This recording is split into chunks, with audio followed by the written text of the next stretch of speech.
हम आपको अपने प्रभु का विधान बताते हैं थोड़ा सा।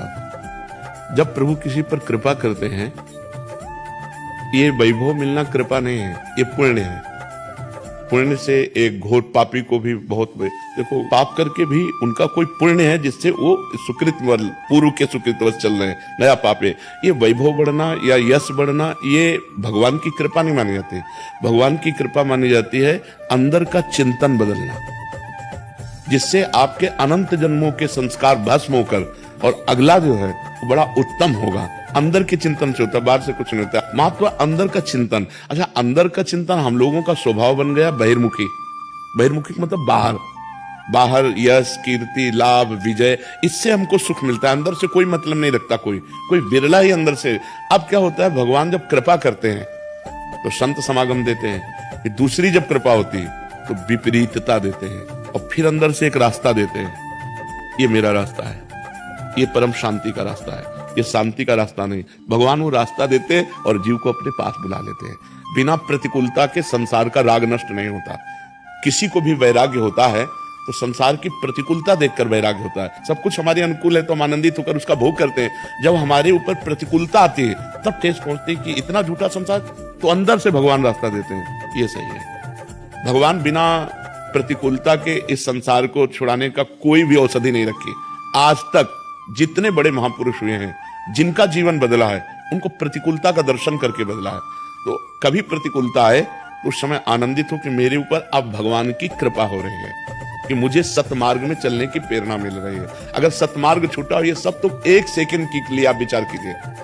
अब अपना सुधार कर लो, अपने जीवन को सत्य में ले आओ, तो अगला जो होगा वो बहुत जोर का होगा। चाहे जन्म हो तो श्रीवान कुलवान धनवान वैभव संपन्न ऐसे, और भक्ति की अनुकूलता, भक्ति की अनुकूलता, खास बात श्रीवान धनवान कुलवान नहीं, खास बात भक्ति की अनुकूलता। अगर इस जन्म में भगवत प्राप्ति नहीं हुई तो भगवान श्री कृष्ण ने गीता में कहा है कि मेरे भक्त का नाश नहीं होता, मैं कुलवान धनवान श्रीवानों के कुल में जन्म देता हूं और फिर पुनः भक्ति का माहौल देता हूं, और पूर्व का जो भजन छूटा हुआ हो वहीं से उसको, अब बिल्कुल ऐसे ही रहो जैसे रह रहे हो, बिल्कुल संसारिक बन करके रहो, लेकिन अंदर का चिंतन आपका बदल जाए।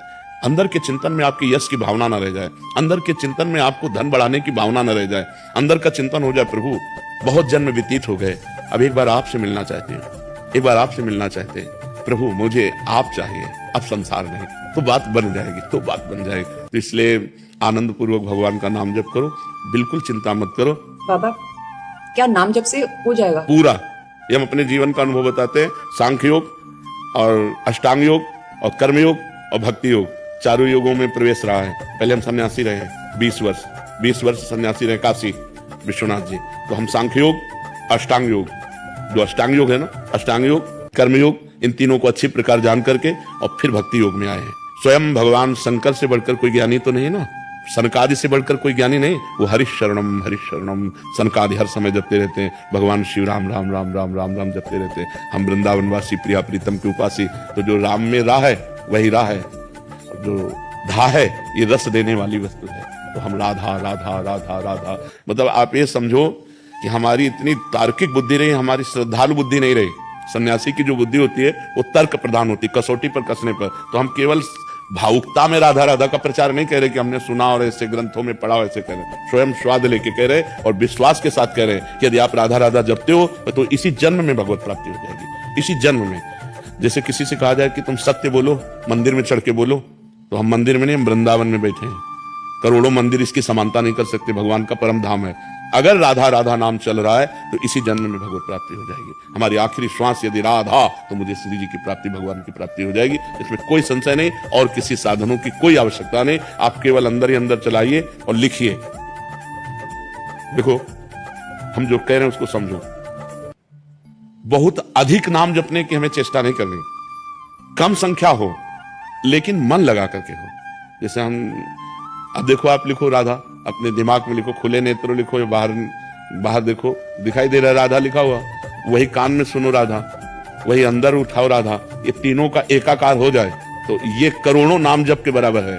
देखो, जैसे हम बोला राधा, ऐसे हम 1000 राधा नाम बोले तो हम बोला राधा, ये उपांशु है, इसे उपांशु कहते हैं।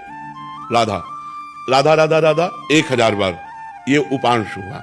अब ये ऐसे उपांशु हम 10,000 बार जप करें अंदर देखते हुए बोले राधा, उपांशु 10,000 बार नाम जप करने का फल एक बार मानसिक में, इतना बड़ा फल है ये। ऐसे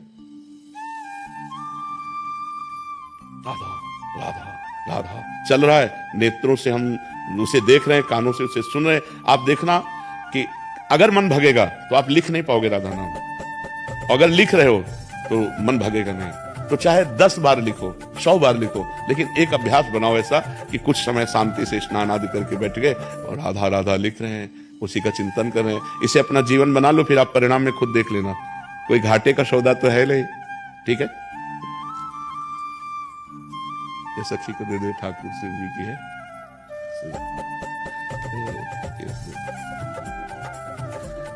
खूब आनंदित रहो, नाम जप करते रहो।